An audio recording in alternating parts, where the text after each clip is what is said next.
When a struggling mother sent her teenage daughters to live with a woman she barely knew, she thought she was doing the right thing. It was supposed to be temporary, a small pause while she found a new place to live, a new start for all of them. But 5 months later, her decision would echo through a courtroom under the sharp, unflinching gaze of Judge Judy Sheindlin, a woman who had seen every shade of human behavior, every lie, every excuse, every desperate attempt to twist the truth into something that sounded noble. On that morning, the air inside the courtroom felt heavy with tension and quiet judgment. The mother, Stephanie Marshall, stood at the plaintiff's podium, her voice uncertain, her hands shaking slightly as she adjusted the papers in front of her. Across the room stood the defendant, Ms. Alves, a woman who didn't look angry or guilty, just tired, the kind of tired that comes from doing the right thing and getting punished for it. Behind them sat 2 teenage girls, one 15 and one 17, whispering to each other, their faces a mixture of embarrassment, confusion, and quiet resentment. Judge Judy looked at them all for a long moment, then spoke, her tone calm but razor-sharp. "Ms. Marshall," she began, "are these your daughters or your stepdaughters?" Stephanie lifted her chin slightly, her voice cracking. "My daughters, Your Honor." Judy nodded, unimpressed. "And did both of these girls go to live with the defendant?" "Yes." "When and why?" Stephanie hesitated, glancing at her daughters. "It was around April. I was in between places." Judge Judy raised an eyebrow. "In between places? What does that mean?" "I was moving," Stephanie said quickly. "For how long?" "A few months," she replied, her tone defensive. "Did you have any other children that you had to send away because you were moving?" "No. Just these 2? "Yes." Judy leaned back in her chair, studying her. "So you sent your daughters to live with a woman you didn't know because you were in between places. Did you know the defendant before this arrangement?" Stephanie looked down. "No. My daughter went to school with her daughter." "So you never met her before you sent your girls to live in her house?" "No. But they went with your consent?" "Yes," Stephanie said softly. "Great," Judge Judy replied dryly. "Now this is what your lawsuit says." She picked up the file in front of her, flipping through it. "You claim that this nice lady took in your 2 daughters because they had nowhere to live while you were between places. You didn't know her personally, but you allowed your children to live with her anyway. Did you ever make any arrangements to support your daughters during that time?" Stephanie shook her head. "No, she didn't ask for anything." "So, for 5 months, March through August, this woman took care of your 2 daughters. During that time, how much money did you give her to help support them?" "None," Stephanie admitted. Judge Judy's eyes flashed. "None, you gave her $0. "Right," Stephanie mumbled, almost inaudibly. "You're saying she opened a welfare case for them?" "Yes." "Did you ever open a welfare case for them?" "No, Your Honor." The courtroom was silent except for the faint sound of papers rustling. Judy leaned forward, her voice cutting through the air. "So she took care of your 2 daughters for 5 months. You didn't pay her a dime. You didn't know her. You didn't visit. And now you're suing her?" Stephanie's face tightened, her pride fighting against shame. "She kicked them out," she said finally. "Both of them. She threw them out in the rain." The words hung in the air like smoke. The audience murmured softly. Judge Judy's expression didn't change. "And now you're suing her because she kicked them out?" "Yes," Stephanie replied. "She had no right." Judy's tone turned cold. "You're suing the woman who took in your children, fed them, clothed them, and gave them shelter when you couldn't, and you think she had no right to ask them to leave?"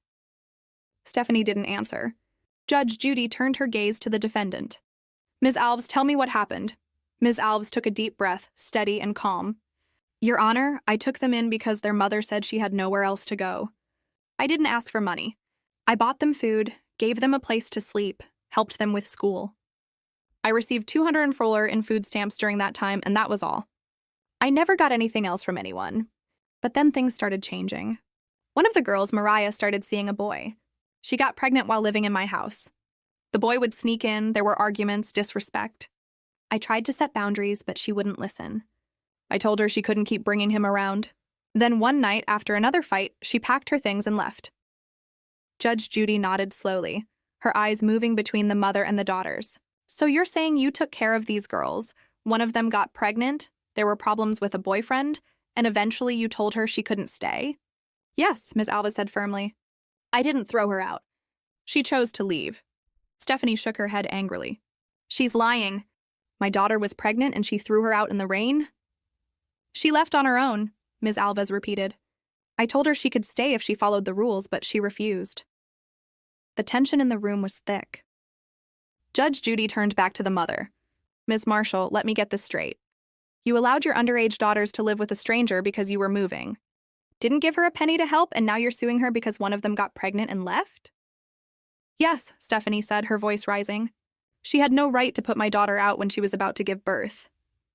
Oh, get over it, Judy snapped, her patience gone. Your daughter made her own choices. That woman isn't responsible for your parenting failures. She took them in when you didn't. She kept them safe, fed them, and asked for nothing. Then she gets dragged into court because of you? Stephanie's eyes filled with tears, but Judy didn't soften. You can cry all you want, but you're not fooling me. You think you can walk in here and play the victim after letting someone else raise your children? I don't think so. The courtroom was silent again, everyone frozen in the moment. The two daughters looked at the floor, avoiding everyone's eyes. The defendant stood quietly, her dignity intact. Judge Judy leaned forward, her voice lowering but sharper than ever.